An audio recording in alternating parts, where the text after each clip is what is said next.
Mana letak keadilan Allah? Kalau ada orang beriman berbuat maksiat saat di dunia, kok bisa masuk surga saat di akhirat? Sementara ada orang tidak beriman, amal baiknya kelihatan banyak di dunia. Bantu orang, gak pernah mabuk, gak pernah bunuh orang, gak pernah macam-macam, suka bantu, suka nyumbang, suka macam-macam. Tapi dia gak beriman, kok bisa masuk neraka? Di mana keadilan Allah? Halo? Pernah dengar pertanyaan ini? Pertanyaan itu kalau muncul sekarang, itu sebetulnya pertanyaan yang telat. 15 abad yang lalu sudah ada pertanyaan serupa. Jadi kalau ada yang bertanya seperti itu, terima kasih Bu, Pak, pertanyaan bagus sekali. Itu diantara sekian pertanyaan Anda yang paling bagus untuk saat ini. Cuman memang agak telat pertanyaan ini. 15 abad yang lalu sudah ada yang bertanya seperti Bapak dan Ibu. Nah, siapa yang bertanya itu? Sayyidah Aisyah Ummul Mukminin radhiyallahu taala anha bertanya kepada Nabi, ya Rasulullah, itu si fulan belum beriman, tapi amal baiknya kelihatan banyak banget, suka bantu, suka nyumbang, suka ini, suka itu. Nanti di akhirat masuk surga enggak? Anda tahu, begitu pertanyaan itu muncul, yang turun langsung surah dengan namanya Al-Furqan. Ayat yang ke-23. Tuh. Ya, kalau Anda nggak belajar nih isi-isi di Quran, kadang-kadang tuh logika semacam ini kalau iman kita lemah itu bisa langsung jatuh seketika. Dan ketika jatuh pada titik nol itu mudah diarahkan kemanapun. Banyak orang di brainwash kemudian, jadi pindah kemana aja. Bahkan nanti bisa keras, bisa kasar, bisa tembak orang, bunuh orang, kerjain ini, kerjain itu. Yang tadinya baik tiba-tiba bisa jadi bermusuhan, bisa jadi macam-macam. Itu hati-hati. Wa qadimna ila ma amilu min amalin faja'alnahu haba'an manthura. Quran surah ke-25 ayat 23. Dilihat sini. Saya berikan dulu petanya, gambaran singkatnya. Kita tinggal di mana sekarang? Di bumi. Oh. Kenapa? Oh, ya sudah. Kalau sudah tidak ada harapan untuk kehidupan di bumi, maka saya sarankan pindahlah ke Bekasi. Karena banyak sekali harapan di Bekasi. Harapan Indah, Duta Harapan, sampai ujung harapan.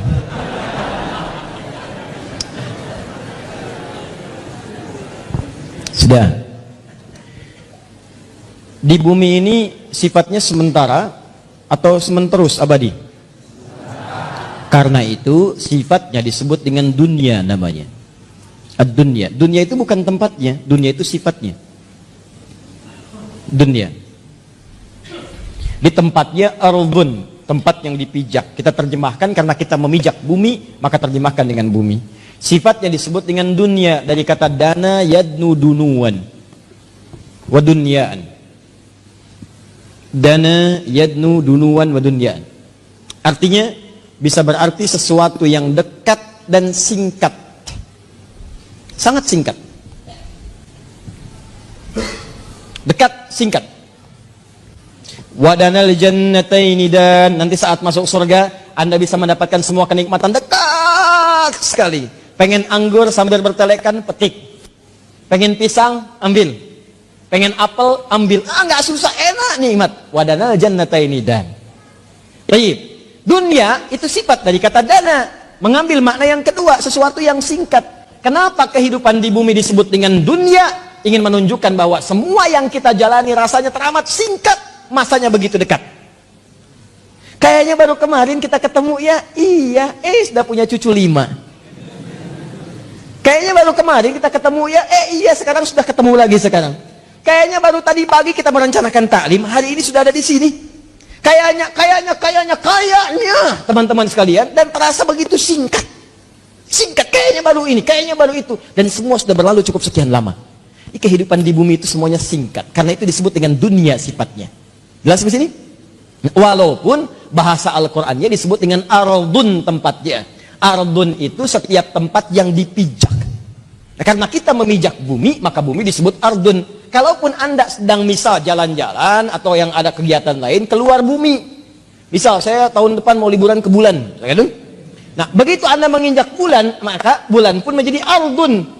Ardun, bulannya bahasa Arabnya komarun. Komar itu bulan, badrun itu purnama. Cuma ketika Anda keluar dari bumi memijak bulan dan menetap misalnya dalam beberapa waktu di situ, maka ketika Anda pijak itu menjadi ardun bagi Anda. Kalau sudah jadi ardun, maka tetap berlaku hukum zikir kepada Allah Subhanahu wa taala. Inna fi khalqis samawati wal ard wa ikhtilafil laili wan la ayatil liulil. Siapa ulul albab itu? Alladzina yadhkuru qiyaman wa qu'udan wa 'ala. Di walaupun Anda ke bulan, ke tempat lain misalnya, Anda berpijak, maka tidak mengurangi nilai zikir Anda kepada Allah Subhanahu wa taala. Saya contohkan bulan karena sudah ada orang yang pernah menginjak bulan. Ya, menurut sejarah. Siapa dia? Neil Armstrong, satu lagi? Aldrin. Ya, ada 3 orang. Yang ketiga? Selamat namanya. Selamat ya. Armstrong dan Aldrin menginjak bulan dengan selamat. Ya. Nah, ini singkat. Ditulis. Masya Allah. Catatnya. Gak ada dalam sejarah itu. Baik. Pertama, Armstrong. Kedua, Aldrin. Ketiga, selamat. Dan jadi jangan main-main kalau sedang di bumi, sudah jangan main-main, itu singkat. Ingat, kita itu begitu singkat dan kita celakanya, kita tidak tahu kapan kita pulang. Ini masalahnya. Dan mungkin saja bisa terjadi kapan yang tidak kita kehendaki. Malam ini bisa, besok bisa, kita tidak tahu kapan pulang. Kalau Anda sudah merasa yakin akan pulang, akan meninggal dan begitu singkat, maka orang cerdas pasti akan menyiapkan bekal untuk pulangnya. Kita jangan main-main lagi. Ya, ibadi, kata Allah dalam hadis qudsi, ibadi khalaqtuka lil ibadati fala tal'ab. Hambaku, aku ciptakan kau itu untuk banyak ibadah, jangan banyak mainnya. Wa ma khalaqtul jinna wal insa illa liya'budun. Wa qasamtu laka rizqaka fala tat'ab. Dan kamu mesti yakin aku telah tentukan kadar rezekimu, jangan terlalu lelah. Kerja ini hanya untuk mengumpulkan. Aku udah bagi, kamu berikhtiar, kamu dapat.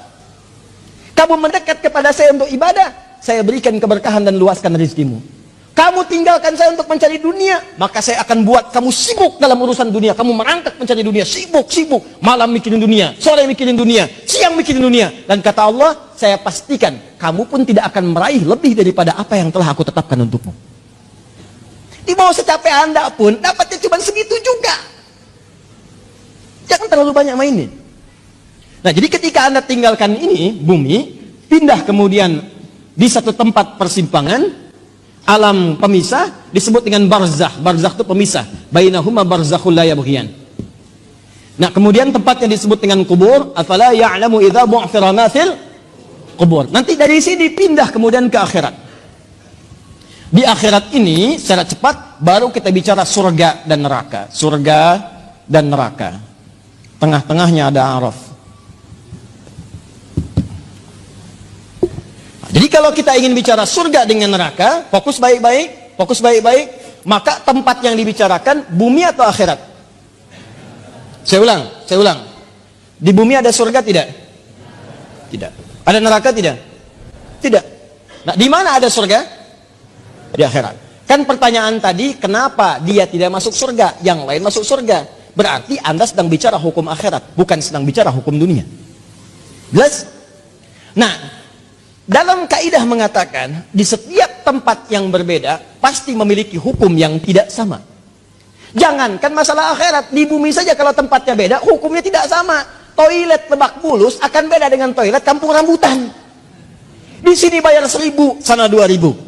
Parkiran sini 3.000, parkiran sana 4.000. Anda ke GGP dengan Grand Mall, jangan harap kemudian bayarnya sama. Saya dari GGP bayarnya segini, kenapa di sini beda? Kalau mau sama, Bapak parkir di Grand Mall sana. Bayarnya ke sini. Silahkan. Oh, itu baru hukum dunia. Maka apalagi ketika Anda akan bawa ke hukum akhirat. Kalau Anda ingin pindah ke tempat yang lebih hebat lagi, tempat yang lebih bagus lagi, maka jangan samakan dengan hukum yang pernah Anda dapati saat berada di bumi. Makanya jangankan hukumnya, benda-benda bumi pun gak akan dibawa ke akhirat. Makanya ketika seseorang kemudian wafat itu artinya meninggalkan bumi, meninggalkan dunia. Maka disebutlah kemudian telah meninggal dunia. Kenapa kalimatnya meninggal dunia? Orang sudah paham kok, wafat juga cukup wafat. Kenapa kalimat meninggal dunia dimunculkan? Maksudnya semua hukum-hukum dunia, bekal-bekal dunia akan ditinggalkan ketika dia meninggalkan tempat ini. Ayo, antum yang kumpulkan uang yang banyak, antum kumpulkan handphone yang banyak, yang paling canggih, kumpulkan mobil yang paling hebat, luaskan rumah antum, silahkan. Cuman saya kasih tahu dari sekarang, begitu antum meninggalkan dunia, antum akan meninggalkan semua yang antum banggakan itu. Jadi nggak usah takut. Kalau anda disebut oleh sementara orang kamu nggak kaya, nggak apa-apa, cukup hidup. Toh orang kaya juga kalau meninggal nggak akan dibawa kekayaannya. Silahkan cek, gelarnya sama, tinggalnya sama dalam tanah. Nggak percaya silahkan, dia meninggal, antum meninggal, sama aja. Nggak ada orang dikuburkan dengan mobilnya, dikuburkan dengan handphonenya, dengan rumahnya, dengan kebanggaannya, nggak ada. Kenapa? Karena yang dibawa ketika dia pulang ke tempat lain bukan bekal dunianya. Ini habis, tinggal. Apa yang dibawa ke akhirat? Yang dibawa itu bekal amal akhirat, bukan dunia. Jadi tidak adil kalau ada orang ke akhirat bawa bekal dunia, itu nggak adil. Yang adil itu siapkan bekal akhirat. Begitu kamu ingin ke sana, bawa bekal itu. Jelas? Nah sekarang persoalannya, apa bekal akhirat itu? Bekal akhirat itu cuma dua. Kalau ingin masuk surga, dua bekalnya. Satu iman, kedua amal soleh. Iman plus amal soleh. Gini caranya. Saya ulang. Satu iman, dua apa? Amal soleh. Buka Quran surah kedua Al-Baqarah ayat 25, paling kanan sebelah atas. Wa basyiril ladzina amanu, iman, wa amilus solihati, amal soleh, anna lahum jannatin tajri min tahtihal anhar. Maka orang yang punya iman dan membuktikan imannya dengan amal soleh itu, kami akan jamin muaranya dengan surga, dengan segala keindahannya. Sungai-sungai mengalir di bawahnya dengan segala ragam dan jenisnya. Ada air susu, ada macam-macam, ada madu dan sebagainya. Maka kalau anda ingin masuk ke surga, bekalnya cuma dua. Satu apa? Iman. Kedua apa? Amal soleh. Ini bekalnya. Pertama iman, diberikan bekal semua. Semua yang lahir itu membawa iman dalam dirinya. Cuman yang merubah itu lingkungannya. Kullu mauludin yuladu 'alal fitrah. Semua yang lahir dari rahim manusia manapun membawa fitrah. Fitrah diantaranya apa? Keimanan. Dari mana taunya? Buka Quran surah 30 ayat 30. Fa'aqim wajhaka lid-dini hanifa. Hadapkan dirimu kepada din yang sesungguhnya, yang lurus, yang benar. Apa itu din? Islam. Tahu dari mana? Quran surah ketiga ayat 19. Inna dina indallahil Islam. Teruskan ayat yang tadi. Fa'aqim wajhaka lid-dini hanifa. Din Islam. Fitratallahi allati fataran nasa 'alaiha. Itulah fitrah yang Allah berikan pada setiap manusia. Dia orang itu semua lahir ada fitrah, fitrahnya itu beriman. Cuman sayang kata Nabi, kullu mauludin yuladu 'alal fitrah fa abawahu yuhawwidani aw yunassirani aw yumajjisani. Maka lingkungan abawa itu bukan cuma orang tua.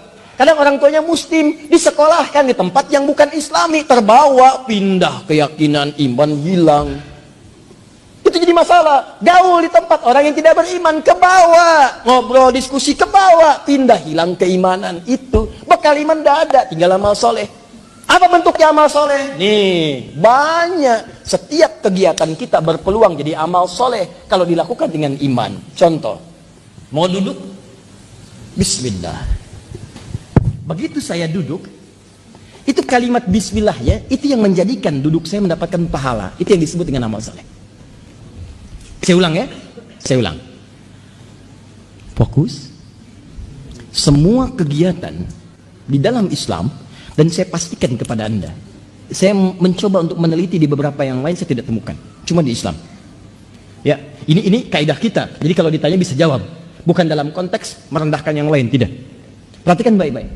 Cuma di dalam Islam yang semua aktivitasnya itu bersanding dengan doa, dari mulai bangun tidur sampai tidur lagi. Silahkan cek.